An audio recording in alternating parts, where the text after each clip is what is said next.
அனைவருக்கும் வணக்கம்.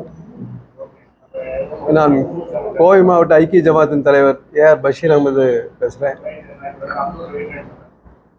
வரவிருக்கும் பாராளுமன்ற தேர்தலில் எல்லா இந்தியர்களும் ஓட்டு போடுவதற்கு வாய்ப்புள்ள அனைத்து இந்தியர்களும் ஓட்டு போட வேண்டும் அப்படிங்கிறது தான் இந்த கோரிக்கையாக இன்றைக்கு வச்சுருக்கோம். அதில் முக்கியமாக இஸ்லாமியர்கள் ஓட்டு 100% போடணும். இதுக்கு முன்னாடி அவங்க அப்படி அந்த அளவுக்கு அது பார்ட்டிசிபேட் பண்ணல அப்படிங்கிறது வருத்தம் அளிக்குது.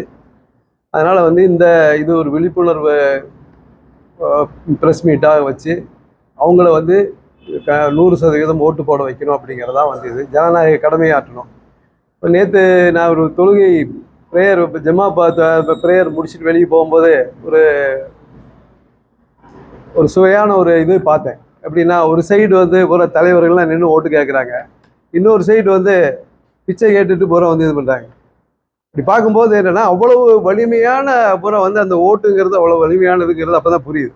அவ்வளோ பெரிய ஆளுங்க, பெரிய கோடீஸ்வரெல்லாம் நின்றுட்டு பூரா அந்த ஒரு ஓட்டுக்காக அவங்க கேட்கும்போது அப்போ அவ்வளவு சிக்னிஃபிகன்ஸ் அதில் இருக்குது அப்படிங்கிறது தான் அதை வலியுறுத்தி அந்த நம்ம ஓட்டு நிச்சயமாக எல்லா இந்தியர்களும், குறிப்பாக எல்லா முஸ்லீம்களும் இந்த 100% ஓட்டு போட்டு நல்ல ஒரு ஆட்சியை தேர்ந்தெடுக்கணும் அப்படிங்கிறது தான் ஒரு குறிக்கோளாக இருக்குது. அதில் இன்னொரு விஷயம் எப்படின்னு பார்க்கும்போது எப்படின்னா, 1980 நீங்கள் பார்த்தீங்க அப்படின்னா, டெல்லி ஷா இமாம் அவர் என்ன பண்ணுவார்னா, ஒரு ஃபத்வா மாதிரி கொடுப்பார். நான் இன்னாருக்கு ஓட்டு போடுறேன், இன்னாருக்கு இது பண்ணுறோம் அப்படின்னு சொல்லி அப்படி சொல்லுவார். அவருக்கும் அந்த மக்களுக்கு சம்பந்தம் இருக்காது. ஆனால் அவர் சும்மா அவர் பாட்டில் ஒரு இதை சொல்லுவார், அவரோட கருத்து சொல்லுவார். அது சில சமயத்தில் போகிற மக்களோட ஒத்து கூட இருக்கலாம். ஆனால் அவருடைய சொந்த கருத்து அவர் யார்கிட்டையும் அந்த மக்களிடம் கேட்டு தெரிஞ்சு அதுக்கு பின்னாடி போகிற சொல்லக்கூடிய அந்த செய்தியாக இருக்காது. அது போன்று இப்போ துரதிருஷ்டவசமாக இப்போ உலமாக்கள் இன்னாருக்கு இன்ன கட்சிக்கு ஓட்டு போடணும், இன்ன இது ஓட்டு போடணும். மக்கள் ரொம்ப தெளிவாக இருக்கிறாங்க. மக்கள் எப்படி இருக்காங்கன்னா, நல்ல இது பண்ணி அவங்க ஆராய்ச்சி செஞ்சு ஒரு 5 ஆண்டு 10 ஆண்டு எப்படியெல்லாம் அவங்க கஷ்டத்தை அனுபவிச்சாங்களோ அதை இது பண்ணி அவங்க ரொம்ப தெளிவாகவும் இதாகவும் அவங்க ஓட்டு போடுவாங்க. நம்ம இன்ஃப்ளூயன்ஸ் பண்ணி இன்னாருக்கு தான் போடணும், இன்னாருக்கு தான் இது பண்ணணும் அப்படிங்கிறப்ப தேவை இல்லை. அதுவும் பொதுவாக உலமாக்களில் பொறுத்தவரையிலும் என்ன அப்படின்னா, சாதுக்கள், உலமாக்கள், ப்ரீஸ்ட்டு, அப்புறம் ரெண்டாவது சாமியார்கள்லாம் என்ன பண்ணுவோம்னா, இதை பூரா இளமரவு காவமறைவாக இருக்கிறதா நல்லது. அப்பதான் ஒரு செக்யூலர் ஃபேப்ரிக் மாறாமல் இருக்கும். அதையெல்லாம் பூரா இது பண்ணிட்டாங்க அப்படிங்கிறதுனா போலரைசேஷன் ஜாஸ்தி ஆயிடும் அப்படிங்கிறது தான் எங்களுடைய இதாக இருக்குது. அதனால் அப்புறம் இன்னொரு இது என்னென்னா, அவங்க ஒரு இங்கே முஸ்லீம் இதில் சொல்கிறது மஷூரான்னு சொல்லுவோம். அதாவது கலந்து ஆய்வு செய்து அந்த கலந்து ஆய்வு செய்ததன் முடிவு பூரா அவங்க அதை அவங்க தெரிவிச்சிருந்தா பரவாயில்ல. அப்படியெல்லாம் எந்த விதமான கன்சல்டேஷனோ இதுவும் அவங்க செய்யாமல் தன்னிச்சையாக அவங்க இந்த மாதிரி பூரா அறிவிக்கிறது ஒரு நல்ல ஒரு ஜனநாயகத்துக்கும் இந்த போகிற செக்யூலர் ஃபேப்ரிக்கும் ஒரு நல்ல ஒரு முன்னுதாரணம் இல்லைங்கிறத இந்த நேரத்தில் தெரிவிக்கிறேன்.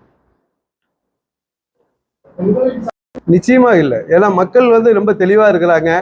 இங்கே இருக்கக்கூடிய பூரா எங்களே கோவை மாவட்ட ஐக்கிய ஜமாத்தை சார்ந்தவங்க ஒவ்வொரு கட்சியில் இருக்கலாம். கோவை மாவட்ட ஐக்கிய ஜமாத்தை பொறுத்தவரையிலும் எந்த நேரத்திலையும் போகிற கட்சி சார்பற்றதாக தான் இருந்திருக்கு. அது இப்போ இப்போ தமிழ்நாடை எடுத்துட்டோம் அப்படின்னதுனா அதிமுக, திமுக தான் மாறி மாறி வந்திருக்குது. ஒவ்வொரு கட்டத்திலையும் போகிறோம் என்னன்னா, இஸ்லாமியர்களும் அல்லது சிறுபான்மை மக்கள் ஒரு சாராரை போகிறோம் அவங்க போயிருக்காங்க, அணுகியிருக்காங்க, இது பண்ணியிருக்காங்க. அது பொலிட்டிக்கலி போகிறோம் அவங்களுக்கு என்ன சாதகம் நினைச்சாங்களோ அதை அனுசரித்து அவங்க செஞ்சுருக்காங்க. அது கட்சி சார்பாக கண்டிப்பாக இல்லை.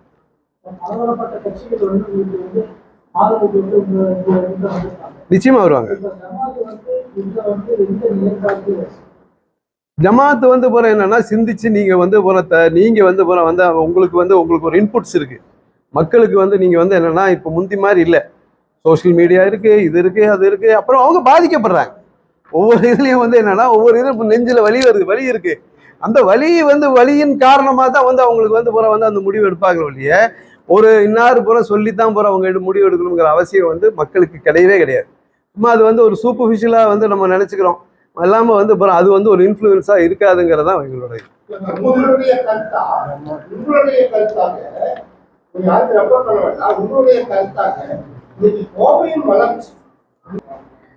ஒவ்வொரு கட்டத்திலையும் வந்து இது இப்போ நம்ம சொல்லலாம். அதிகபட்சமா வந்து நம்ம கோவைன்னு சொல்லிட்டு நீங்க ரொம்ப பர்டிகுலரா வேணும்னே கேட்குறீங்கிறது ஒத்துக்கிறேன். இல்லை பரவாயில்ல, அது எனக்கு வந்து ஏற்புடையது தான். வந்து இப்போ அப்படி பார்க்கும்போது வந்து சென்ற அதிமுக ஆட்சியில வந்து கோவையின் வளர்ச்சி அதிகபட்சமா இருந்திருக்குங்கிறது மறுக்கவே முடியாது. யாருமே மறுக்க முடியாது. நான் அல்ல, கோவை மக்கள் அனைவரும் மறுக்க முடியாது.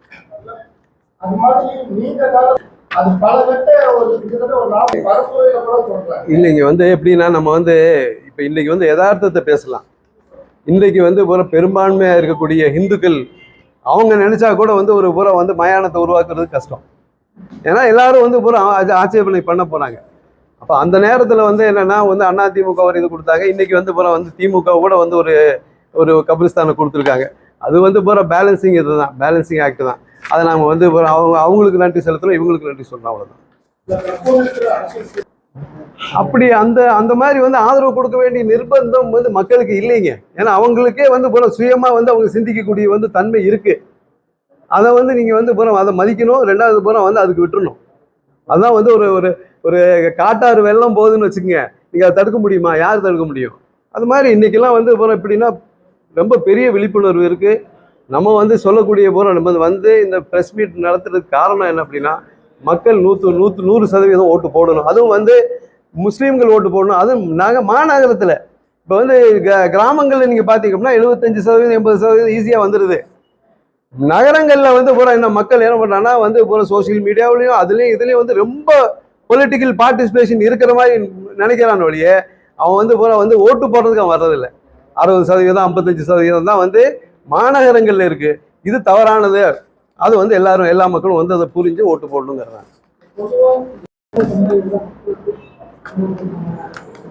பொதுவான வளர்ச்சி இப்போ இந்த எல்லா மக்களுக்கும் வந்து அடித்தட்டு மக்கள், அதிகபட்சமா அறுதி பெரும்பான்மையான மக்கள் வந்து என்ன வறுமை கோட்டுக்கு கீழே தான் இருக்காங்க.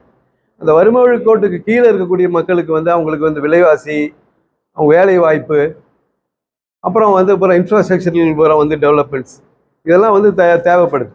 அதுல வந்து வந்து அப்ப யார் வந்து அதிகபட்சமா வந்து இது பண்றாங்களோ அவங்களுக்கு வந்து நம்ம வந்து ஆதரிக்கணுங்கிறதான் வந்து. இல்ல பொதுவா சாரி ஃபார் இன்டர்பிரேஷன், ஜமாத் அப்படின்னாலே கட்சிகளுக்கு அப்பாற்பட்டது. இவர் வந்து திமுக, நான் அதிமுக, இவர் எந்த கட்சியும் சேராதவர், அவர் காங்கிரஸ் கட்சிக்காரர், எல்லாருமே இருக்கிறாங்க. ஸோ ஒரு இது வந்து நிலைப்பாடு எடுக்க மாட்டாங்க. ஐக்கிய ஜமாத் ஆரம்பித்து 25 வருஷத்துல இது வரைக்கும் எந்த இதுவுமே நம்ம இந்த கட்சிக்கு ஓட்டு போடுங்கன்னு சொன்னால் அப்படி சொல்லவும் கூடாது. ஜமாத்தினுடைய ரூலே வந்து கட்சிகளுக்கு அப்பாற்பட்டது தான் ஜமாத்து.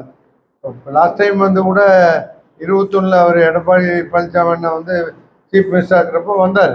சங்கம் மண்டபத்துக்கு வந்து அவர் கோரிக்கையில தான் கேட்டார், நாங்கள் உங்களுக்கெல்லாம் நிறைய செஞ்சு கொடுக்குறோம் அப்படின்னு சொன்னார். அவர் யாரும் ஜமாத்து வந்து அந்த கூட்டத்தில் கூட நீங்கள் எல்லாம் இவருக்கு ரெட்டலைக்கு ஓட்டு போடுங்க அப்படின்னு சொல்ல. அவர் வந்தார், எல்லாத்துட்டையும் கோரிக்கையை கேட்டார், செஞ்சு கொடுக்குறோன்னு சொன்னார்.